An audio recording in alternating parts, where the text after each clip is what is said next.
नमस्कार दोस्तों, OCN network में आपका स्वागत। आज बहुत बड़े घटनाक्रम हुए हैं। कलकत्ता हाई कोर्ट ने एक बहुत बड़ा फैसला दिया है। 2010 के बाद जो पिछड़ों को सूचीबद्ध किया गया, जिनको लाभ दिए गए और जो पिछड़ों के सर्टिफिकेट बांटे गए, उन सबको रद्द करने का ऐलान कर दिया है। और इसको ममता बनर्जी के लिए बहुत बड़ा झटका माना जा रहा है। जो जानकारी मिल रही है वो ये है कि 180 में से 103 जो कास्ट हैं वो मुस्लिम्स की हैं, जो लाभार्थी बनी हुई थी। और इसके बाद ममता बनर्जी का भी बयान आ गया है। वो इतनी ज्यादा परेशान दिखाई दे रही हैं कि उन्होंने तो खुलेआम ये घोषणा कर दी है कि वो हाई कोर्ट का आदेश नहीं मानेंगी। ऐसा मेरे विचार से पहली बार हो रहा है इधर के वर्षों में कि किसी राज्य का मुख्यमंत्री हाई कोर्ट या सुप्रीम कोर्ट के आदेश को सार्वजनिक मंच से मानने से इनकार कर दे। ये सीधे सीधे हाई कोर्ट की अवमानना का मामला भी बनता है। एक तो हम इस पूरे मुद्दे पर बात करेंगे। दूसरा मुद्दा ये है कि राहुल गांधी ने आज ये स्वीकार कर लिया कि उनकी दादी जब प्रधानमंत्री थी, उनके पिताजी जब प्रधानमंत्री थे, बाद में डॉक्टर मनमोहन सिंह के समय भी उन्होंने देखा कि सिस्टम किस तरीके से दलितों के साथ, पिछड़ों के साथ, गरीबों के साथ और जिसके साथ वो चाहता है उसके साथ भेदभाव करता है। और उन्होंने कहा कि इस सिस्टम से, ये सिस्टम मेरे से नहीं छिपाया जा सकता। यानी ये एक्सेप्ट कर लिया उन्होंने जाने अनजाने में या बिना सोचे समझे कि उनकी दादी के समय भी, उनके पिताजी के समय भी और मनमोहन सिंह के समय भी इन सब के साथ ज्यादती होती रही, भेदभाव होता रहा, अन्याय होता रहा। इसके अलावा प्रधानमंत्री नरेंद्र मोदी की भी टिप्पणियां हैं। वो पश्चिम बंगाल पर भी हैं, राहुल गांधी के इस बयान पर भी हैं। और उन्होंने एक और बयान दे दिया है, एक और बड़ी और कड़ी चेतावनी और संकेत दे दिए हैं। उन्होंने कहा है कि चाहे शराब घोटाला हो, चाहे नेशनल हेराल्ड घोटाला हो, अब इनकी भ्रष्टाचारियों की उल्टी गिनती शुरू हो चुकी है।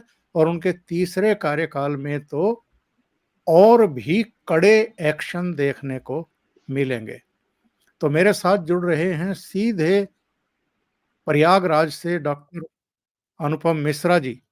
अनुपम जी को जोड़ करके हम चर्चा को आगे बढ़ाते हैं। अनुपम जी, बहुत स्वागत है आपका। नमस्कार। अनुपम जी, सबसे पहले तो साहब, ये जो पश्चिम बंगाल में हुआ है कोलकाता हाई कोर्ट के आदेश के बाद, जिस तरह के रिएक्शन ममता बनर्जी के हमें देखने को मिल रहे हैं, थोड़ा सा इस पर रोशनी डालिए। और ममता बनर्जी इतनी बिलबिला क्यों गई है? देखिए, इसको हमको थोड़ा सा डिटेल में समझना पड़ेगा। सारी कवायद ये है कि मुसलमानों को अलग से आरक्षण दिया जा सके। चूंकि संविधान आपको अलाउ नहीं करता, संविधान कहता है कि आपको धर्म के आधार पर आरक्षण नहीं दिया जा सकता। जात के आधार पर अब तक आरक्षण होता है, वो भी SC ST के लिए। ओबीसी के लिए भी जात के आधार पर नहीं, वर्ग के आधार पे। जैसे ओबीसी कहते हैं अदर बैकवर्ड क्लास, अन्य पिछड़ा वर्ग, उसमें भी जाति वर्ड नहीं है। तो धर्म के आधार पर संविधान आपको मना करता है, एकदम बार करता है, रोकता है कि आप आरक्षण दे सकते हैं। कर्नाटक सरकार ने दे रखा 4%। भाजपा सरकार आ गई, उसने हटा दिया। कर्नाटक सरकार ने फिर से लागू कर दिया, मामला कोर्ट में चला गया, कोर्ट फैसला देगी। ममता बनर्जी ने उसका दूसरा तरीका निकाला। उन्होंने समझा कि साहब जात के आधार पर आरक्षण देंगे तो दिक्कत आएगी। तो जब वो 2011 में सत्ता में आई तो उन्होंने क्या किया कि अच्छा, वामपंथी पहले से ये काम कर रहे थे, धुआंधार मुस्लिम जातियों को ओबीसी में जोड़ रहे थे, तो वामपंथी पहले से काम चल रहे थे। उन्होंने क्या किया, ममता बनर्जी 2011 में मुख्यमंत्री बनने के बाद 71 नई जातियां जोड़ दी। 71 यानी 71। और उस 71 यानी 71 में 65 मुस्लिम जातियां थी, यानी 65।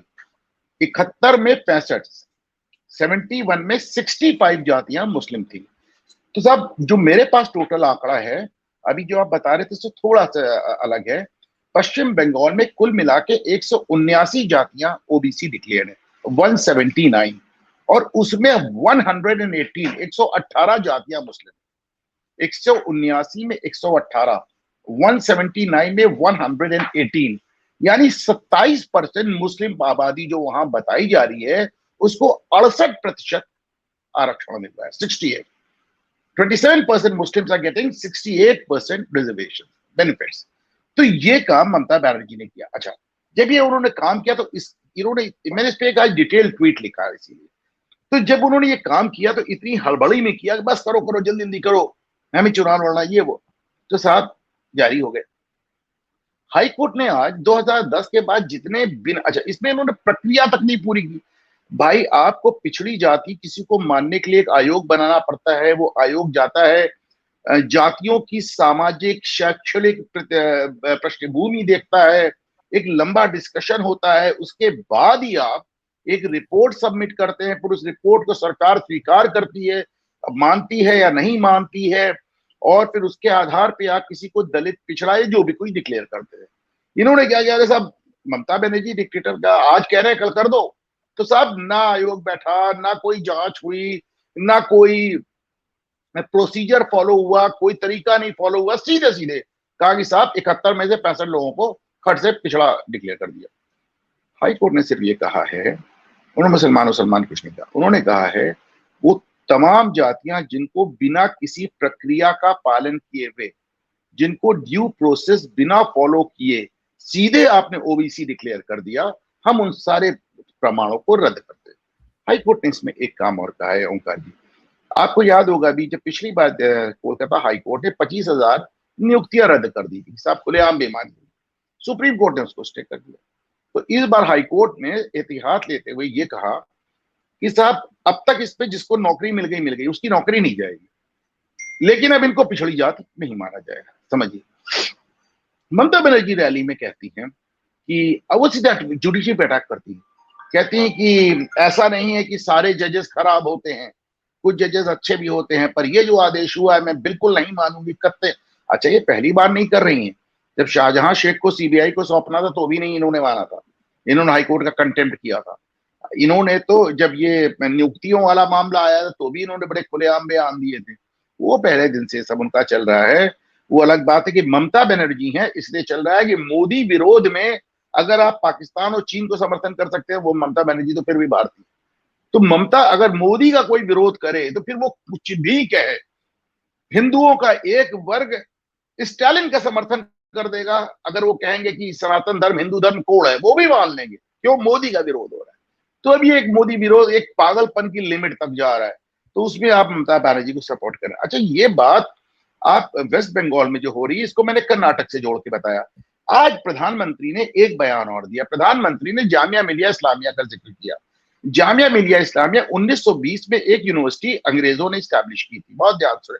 1920 में एक अंग्रेजों ने एक यूनिवर्सिटी स्टैब्लिश की, उसको आपने क्या किया, वो 90 साल तक नॉर्मल यूनिवर्सिटी की तरह चली। उसमें एससी रिजर्वेशन भी था, एसटी रिजर्वेशन भी था, ओबीसी रिजर्वेशन भी था, सारे रिजर्वेशन उसमें लागू थे, मतलब एक भी ऐसा रिजर्वेशन नहीं था जो नहीं लागू था। फिर साहब क्या हुआ कि इनको 2014 का चुनाव लड़ना था कांग्रेस को, तो उन्होंने 2011 में क्या किया कि जामिया मिलिया इस्लामिया को माइनॉरिटी इंस्टीट्यूशन डिक्लेयर कर दिया, सीधे सीधे। मतलब जो संस्थान 90 साल तक एक नॉर्मल यूनिवर्सिटी की तरह चल रहा है, उसको आपने अल्पसंख्यक इंस्टीट्यूशन डिक्लेयर कर दिया। और जैसे ही अल्पसंख्यक, आज मोदी ने इस पर बयान दिया, प्रधानमंत्री नरेंद्र मोदी ने कहा कि साहब आपने जैसे इसको अल्पसंख्यक डिक्लेयर किया तो उसमें मुसलमानों का आरक्षण तो 50% हो गया, जो दलित, जो ओबीसी, जो एसटी, जो शेड्यूल ट्राइब, आदिवासी आंदोलन जितने आरक्षण थे सब समाप्त हो गए, हिंदुओं के सारे आरक्षण समाप्त हो गए, एससी एसटी ओबीसी सब खत्म हो गया और सिर्फ मुस्लिम आरक्षण रह गया उसमें। तो ये आपने एक यूनिवर्सिटी बनने के 90 साल बाद ये कार्रवाई की, आपको 90 साल बाद ये होश आया कि साहब अरे ये तो वो है, क्या नाम है, माइनॉरिटी इंस्टीट्यूशन है। इसी से जुड़ा एक मामला जो आज प्रधानमंत्री मोदी ने नहीं कहा, पर मैं अपने दर्शकों को बताना चाहता हूं कि अलीगढ़ मुस्लिम यूनिवर्सिटी का भी यही हाल है। आप पहले आप जान लें माइनॉरिटी इंस्टीट्यूशन होता क्या है। माइनॉरिटी इंस्टीट्यूशन उसको कहते हैं कि जो जिसकी जमीन माइनॉरिटीज की हो, जिसकी बिल्डिंग माइनॉरिटीज की हो, और जिसका संचालन संचालन मतलब उसकी तनख्वाह माइनॉरिटीज देते हो, जिसमें सरकारी मदद ना आती हो। तो चाहे एएमयू हो, चाहे जामिया हो, वाइस चांसलर से लेकर चपरासी तक की तनख्वाह आप सरकार से लेते हो। सारे लेक्चरर प्रोफेसर सबकी तनख्वाह, ग्रांट लेते हो हर साल, हर डिपार्टमेंट ग्रांट लेता है। तो ग्रांट आप पूरी भारत सरकार से ले रहे हो, तो कह रहे हो कि हम ये माइनॉरिटी इंस्टीट्यूशन है। तो इसके चलते साहब एक अजीज बादशाह केस था, उसमें आपको बताऊं कि अलीगढ़ मुस्लिम यूनिवर्सिटी को बहुत पहले, ये मैं आपको डेट दे रहा हूं, 1967 में सुप्रीम कोर्ट ने डिक्लेयर किया था 1967 में कि अलीगढ़ मुस्लिम यूनिवर्सिटी माइनॉरिटी नहीं है, माइनॉरिटी नहीं है, इसको खत्म किया। सुप्रीम कोर्ट ने डिक्लेयर किया, और थोड़ी बड़ी नहीं, कॉन्स्टिट्यूशनल बेंच ने 5 जज बैठे थे, और उस पीठ की अध्यक्षता उस समय के सुप्रीम कोर्ट के चीफ जस्टिस कर रहे थे। 5 कॉन्स्टिट्यूशनल जज बैठे थे, पूरी बेंच बैठी थी। उसने कहा अलीगढ़ मुस्लिम यूनिवर्सिटी नहीं हो सकती एक माइनॉरिटी इंस्टीट्यूशन, सारे पैसे आप सरकार से ले रहे हैं। उसके बाद सब सरकार उसको ऐसे टालती रही। पर 1981 में जब इंदिरा गांधी 1980 में दोबारा जीती, तो उन्होंने, लोग शाहबानो केस की बात करते हैं सर, कि शाहबानो सुप्रीम कोर्ट ने कुछ कहा और कांग्रेस ने पलट दिया। लोग एमयू की बात नहीं करते। अलीगढ़ मुस्लिम यूनिवर्सिटी में सुप्रीम कोर्ट के 5 जजों ने फैसला दिया कि अलीगढ़ मुस्लिम यूनिवर्सिटी माइनॉरिटी इंस्टीट्यूशन नहीं है। पर 1981 में इंदिरा गांधी की सरकार ने सुप्रीम कोर्ट के कॉन्स्टिट्यूशनल बेंच के दिए हुए फैसले को पलट दिया, और पलट के 1981 में कानून बना दिया कि नहीं साहब, ये तो माइनॉरिटी इंस्टीट्यूशन ही है। अब माइनॉरिटी इंस्टीट्यूशन है तो फिर सिर्फ मुसलमानों को रिजर्वेशन मिलेगा, ना पिछड़ों को मिलेगा, ना दलितों को मिलेगा, ना आदिवासियों को मिलेगा। इसको भी 2005 में इलाहाबाद हाई कोर्ट ने, पहले 1980 के दशक में इसको क्वैश किया, फिर अपील में गए थे 2005 में इलाहाबाद हाई कोर्ट ने इसको फिर क्वैश किया। नहीं साहब आप गलत कह रहे हैं, सुप्रीम कोर्ट ने ठीक कहा था, ये माइनॉरिटी इंस्टीट्यूशन नहीं है। अब ये साहब होते होते होते 2024 आ गया। सुप्रीम कोर्ट ने पिछले जो 5 जजों की बेंच थी, उसको उसको बढ़ा के 7 जजों की बेंच इस बार बैठा दी चंद्रचूड़ साहब ने, चीफ जस्टिस ने, और कहा उसकी हम सुनवाई करेंगे। सुनवाई करके फरवरी से उन्होंने अभी फैसला अपने पास सुरक्षित रखा है, और अभी तक इस पे आदेश नहीं दिया। मतलब थोड़ा सा मैंने ज्यादा बता गया ओंकार जी, लेकिन मैं चाहता था कि मुस्लिम रिजर्वेशन को लेकर सब चीजें क्लियर होनी चाहिए। दर्शकों के लिए ये बहुत ही लाभकारी है, उनको जानकारी होगी विस्तृत। अब ये बताइए कि ममता बनर्जी जिस तरीके से मंच पर चिल्लाई हैं साहब, ये করিয়েছে কোর্টের সবাই খারাপ নয়, আমি কোর্টকে সম্মান করি, কিন্তু যে ব্যক্তি এই রায় দিয়েছে যে ওবিসি রিজার্ভেশন থেকে মুসলিমদের বাদ দিতে হবে, আমি তাদের রায় মানি না, আমি মানব না। ওবিসি রিজার্ভেশন চলবে, এর জন্য উচ্চতর কোর্টে যেতে হলে যাব। इतनी इनसिक्योर हो गई हैं। सुन लीजिए, मैं नहीं मानूंगी। मैं, कोई ऐसा कहता है मुख्यमंत्री आपने संविधान के तहत शपथ ली है, और उस शपथ में आप बनी है संविधान से, हाईकोर्ट और सुप्रीम कोर्ट के आदेश को मानने के लिए आप बाध्य हैं। जब आप कहती मानी ना, अमी ना मानी, क्या तरीका है यार? आप जाके मन से कह रही हो मैं नहीं मानूंगी। आप ये कहिए कि साहब मैं सुप्रीम कोर्ट जाऊंगी, वो आपका हक है, पर ये कहना कि मैं फैसला नहीं मानूंगी, ये मैं कहता हूं ये अपने आप में इससे ज्यादा गैर संवैधानिक बात। संवैधानिक पद पे बैठा हुआ एक मुख्यमंत्री अगर मन से चिल्ला चिल्ला के कहे कि मैं नहीं मानूंगी, तो मैं समझता हूं इससे बड़ा दुर्भाग्य नहीं हो सकता है उनका। इसलिए चिल्लाना पड़ रहा है ताकि खास तौर से मुस्लिम मतदाता जरूर सुन ले, उनके कानों तक जरूर पहुंच जाए मेरी आवाज। अब जाहिर सी बात है उनको दिक्कत आ रही है कि पश्चिम बंगाल में उनको एक तरफ कांग्रेस से लड़ना पड़ रहा है, दूसरी तरफ उनको वामपंथियों से लड़ना पड़ रहा है। तो अब वहां पे अब एक और नई पार्टी भी बन गई है मुसलमानों की हितैषी, और उसने ममता बनर्जी को हरा भी दिया था चुनाव में। बाद में उस विधायक को भी ममता बनर्जी ने खरीद लिया था, मैं नाम भूल रहा हूं उसका। तो कुल मिला के उनको वहां पे मुसलमानों के वोटों के कई ठेकेदार और कई सौदागर पैदा हो गए। तो ममता बनर्जी की दिक्कत है कि उनको वामपंथियों से लड़ना है, कांग्रेस से भी लड़ना है, नई जो regional Muslim party Owaisi type की बन गई है उससे भी लड़ना है। तो उनको ये बताना है कि सब मुसलमानों के सबसे बड़े पैरोकार हम हैं, और इसके चलते वो इस तरह के बयान देते। अब आते हैं जरा दूसरे विषय पर। आज प्रधानमंत्री जमकर के बरसे हैं अरविंद केजरीवाल पर भी और राहुल गांधी पर भी, और उन्होंने तो सीधे सीधे शराब घोटाले का और नेशनल हेराल्ड मामले का उल्लेख कर दिया है। जरा सुन लेते हैं कि प्रधानमंत्री ने कहा क्या है।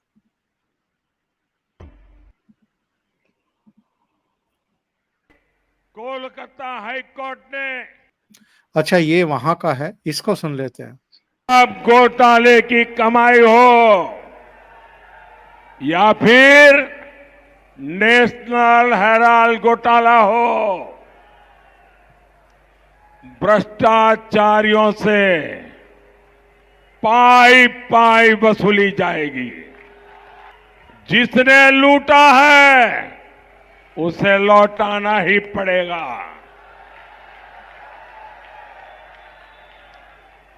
और जो लूटा हुआ मैं इन दिनों लाखों करोड़ की पैसे मिल रहे हैं, हैरान हो जाएंगे।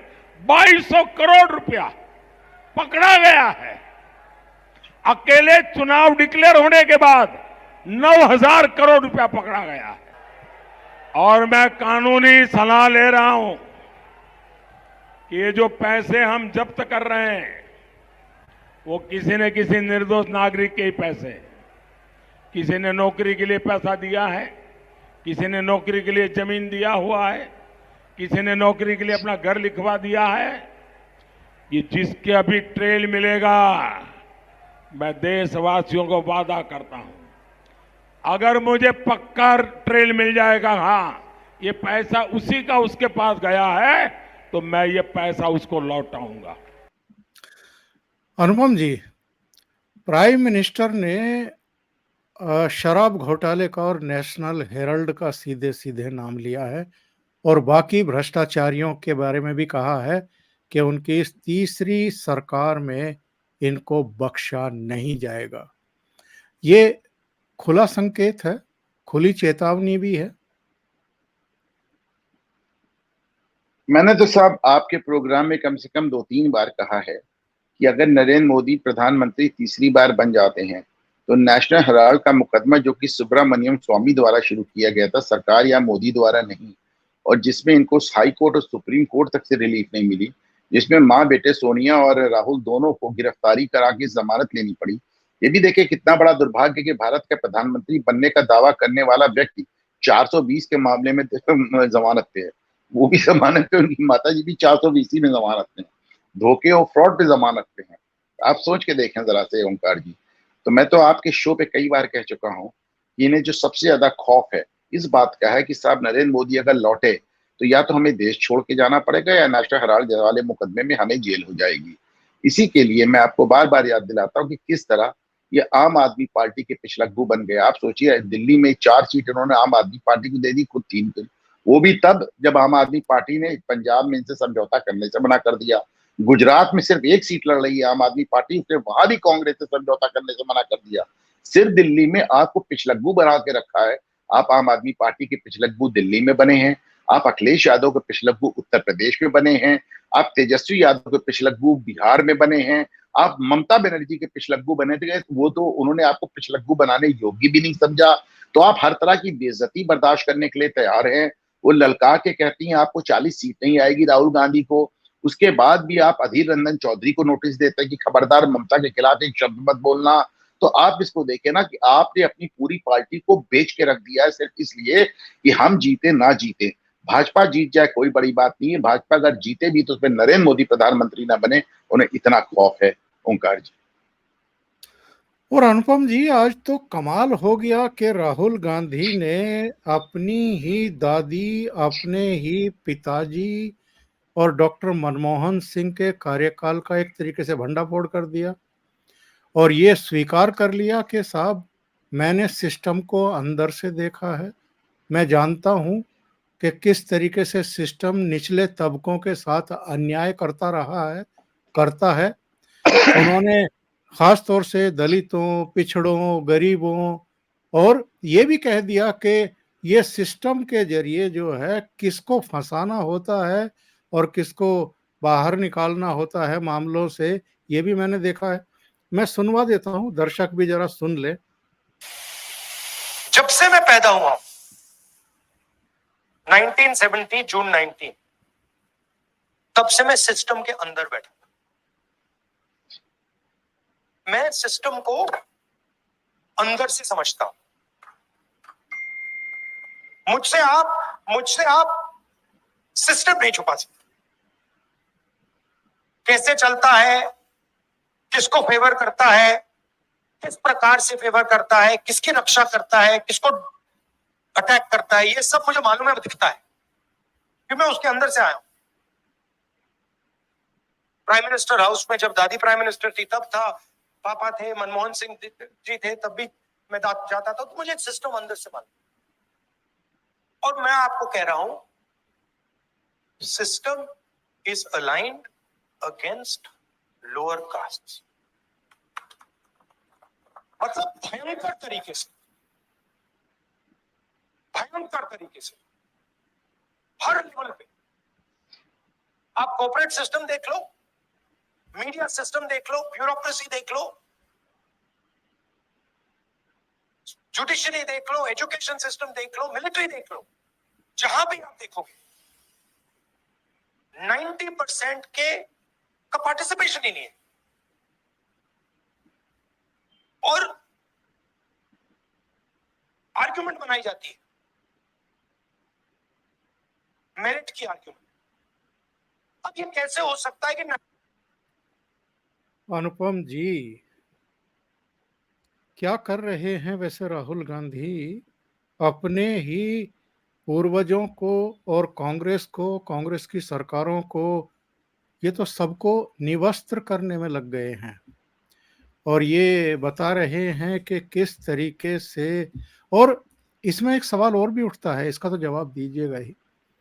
एक सवाल ये भी उठता है कि भले ही आप इंदिरा गांधी के पोते हों, भले ही आप राजीव गांधी के बेटे हों, और भले ही मनमोहन सिंह को कठपुतली प्रधानमंत्री कहा गया हो और आपके परिवार के इशारे पर ही वो काम करते हों, पीएमओ में आपकी एंट्री कैसे हो सकती है?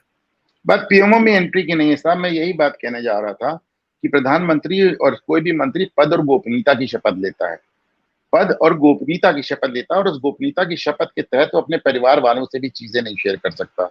ये क्या बकवास है? अब आप इसको समझ लीजिए ओंकार जी, अब बहुत ऑनेस्टली कह रहा हूँ और मुझे कहने में कोई संकोच नहीं कि इस तरह की बात करने वाले अगर कभी इस देश के नेता बनेंगे तो मुझे उस सोच के डर लगता है। मैं जब से पैदा हुआ हूं, मैं सिस्टम के अंदर हूं। इसका क्या मतलब है भाई?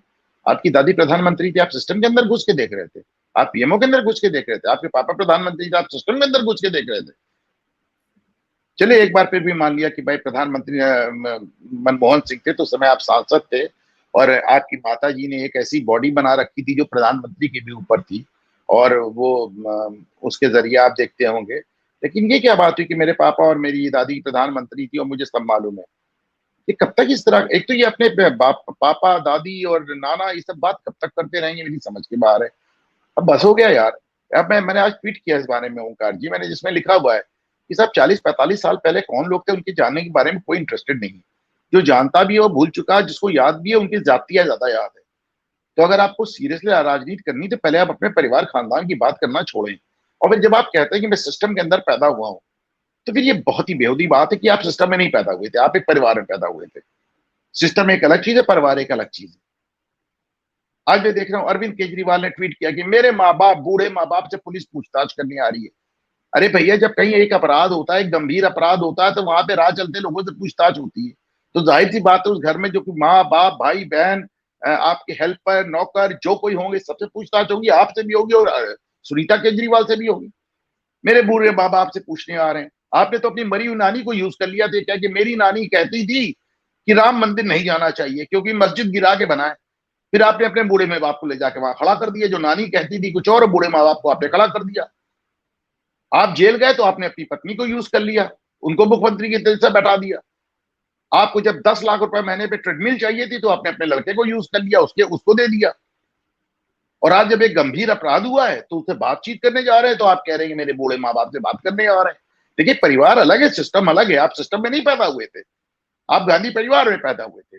आप बेकार बातें ना करें, ये बहुत ही अजीब सी बात है। और सबसे बड़ी बात, अगर आपने सिस्टम के अंदर रहते हुए इस बात को देखा, देखिए राहुल गांधी ये नहीं कह रहे हैं कि नरेंद्र मोदी के राज में सिस्टम दलितों के खिलाफ है। वो ये कह रहे हैं कि मैंने सिस्टम के अंदर रहते हुए देखा, मैंने इंदिरा जी के समय में देखा, मैंने राजीव जी के समय में देखा, मैंने सरदार मनमोहन सिंह के समय में देखा कि सिस्टम दलितों के खिलाफ थी। कह किस कह रहे हैं, किसकी बुराई? मतलब वही मैं कह रहा हूं कि ये अपनी ही सरकारों को नंगा कर रहे हैं एक तरीके से, कि उन्हें वहां ये नहीं, सब कोई नंगा अत्याचार वंगा और नहीं कर रहे हैं, उन्हें होता था। मालूम ही नहीं है ओंकार जी, उन्हें मालूम ही नहीं है वो क्या कह रहे हैं, उन्हें समझ में ही नहीं है वो क्या कह रहे हैं। कभी कभी बहुत डर लगता है कि हमारा मुख्य नेता विपक्ष इस कदर बिना बेसिर पैर की बात है। अभी कल इस चुनाव में कौन जीतता है कौन हारता है मुझे नहीं मालूम, लेकिन आप इसको समझ रहे, जिस दिन अभी एक आज एक वीडियो बहुत वायरल है, मैंने शेयर किया अपने ट्विटर पे, दर्शक देखें जाके।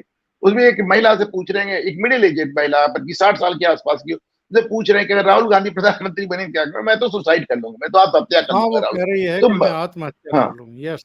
हाँ, तो मतलब आपसे लोगों को डर लगने लगा है भाई। मतलब इनको आप, मैं कहना नहीं चाहता, मैं इतना क्रिटिकल जल्दी किसी का होता नहीं, लेकिन राहुल गांधी की बातें सुन के तो मुझे एकदम क्या बोले हम, बताइए आप। प्रधानमंत्री का बहुत तीखा रिएक्शन आया है वैसे इस पर। जी देखा मैंने। शहजादे की जुबान पर सच्चाई तो आ ही जाती है। आज कांग्रेस के शहजादे ने एक बड़ा सच स्वीकार कर लिया।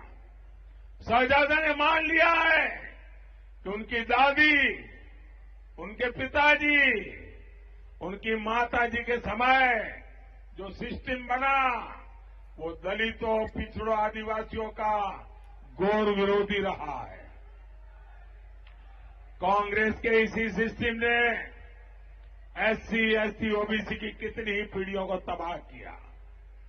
आज शहजादे ने खुद ये बात मान ली है।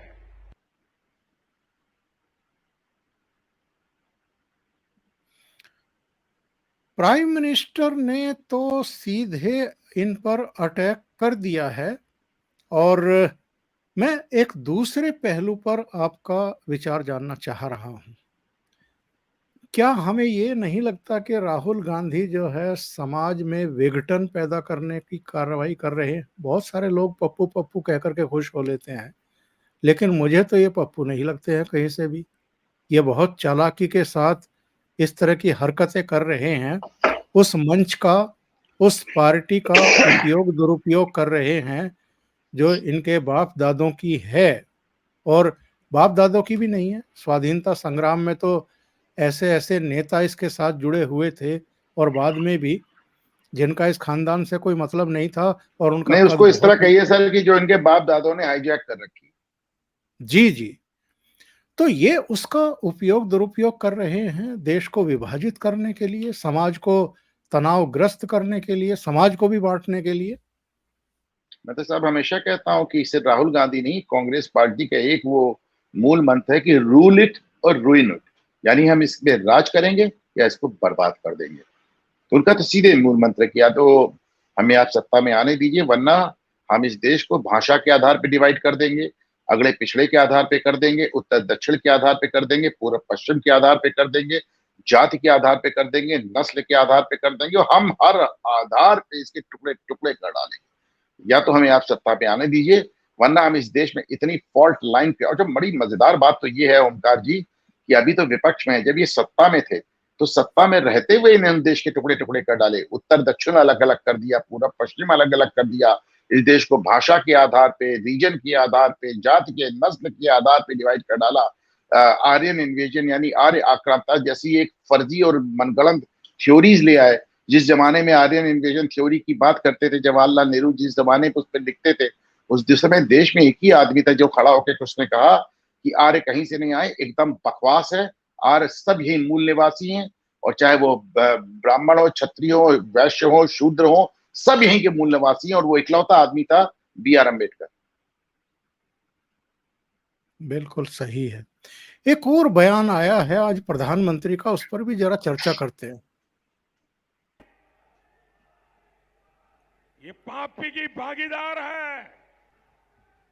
यही लोग कहते हैं कि देश के संसाधनों पर पहला हक मुसलमानों का है।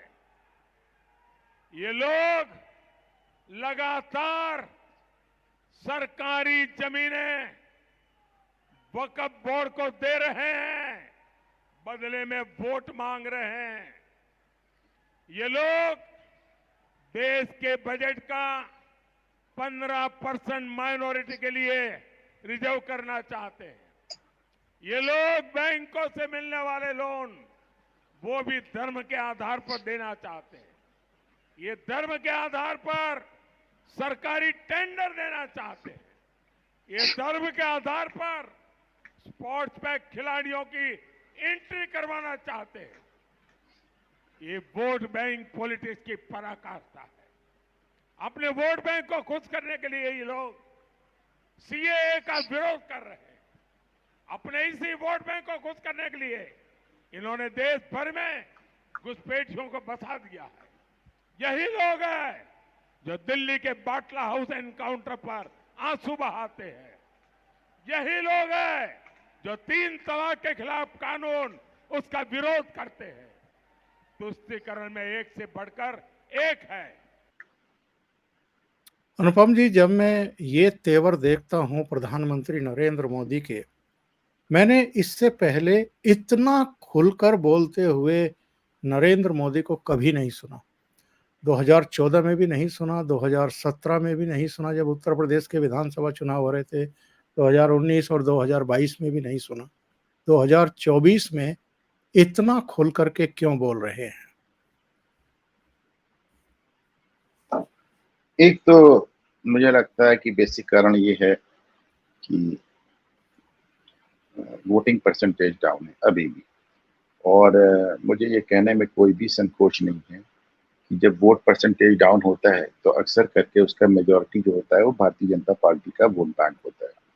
अक्सर करके देखा गया है कि जो मिडिल क्लास होता है या फिर जो तथाकथित सवर्ण जातियां होती हैं वो वोट डालने में कोताही करती हैं, क्योंकि वोटर बूथ पे आप जाएं तो आपको अल्पसंख्यकों की कमी नहीं मिलती है, दलितों की कमी नहीं मिलती है, यादवों की कमी नहीं मिलती, तमाम लोगों की कमी नहीं मिलती। लेकिन वो तथाकथित, मैं इनको हमेशा तथाकथित सवर्ण जातियां कहता हूँ, तो जो तथाकथित सवर्ण जातियां हैं और जो ये मिडिल क्लास है खास तौर से,